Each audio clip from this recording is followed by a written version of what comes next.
আমাদের ঘাট ধরে উনি বাইর করে দেয়। এইটা কি কোনো ডাক্তারের রাইটস আছে? এর কি করা উচিত? আমরা একটা রোগীর অপমৃত্যু দেখলে আমাদের চোখে পানি আসে, কিন্তু উনি আমাদেরকে ঘাট ধরে কেন বাইর করে দিল? বিচার চাই, বিচার চাই।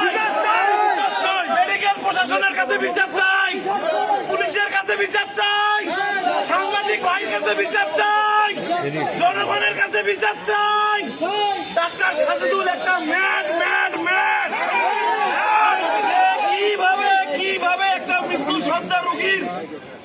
সজ্জা একটা রোগীর সামনে রোগীর গার্জিয়ানকে ঘাড় ধাক্কা দিয়ে বাইর করে দেয়? এর সঠিক জবাব চাই, এর বিচার চাই।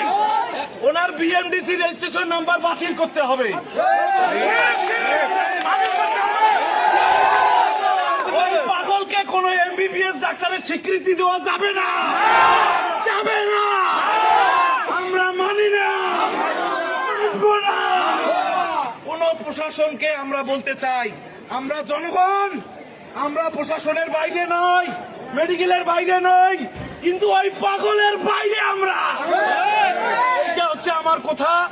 একজন মৃত্যু সজ্জা রোগীর খবর নিতে গেলে কেন উনি ঘাড় ধাক্কা দিয়ে বাইর করে দিল? এইটার সঠিক একটা জবাব চাই। আমি সাংবাদিকের কাছে চাই, প্রশাসনের কাছে চাই, মেডিকেল প্রশাসনের কাছে চাই।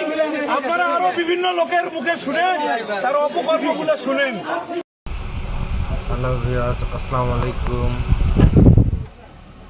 একজন রোগী মেডিকেলে যাইতেই পারে।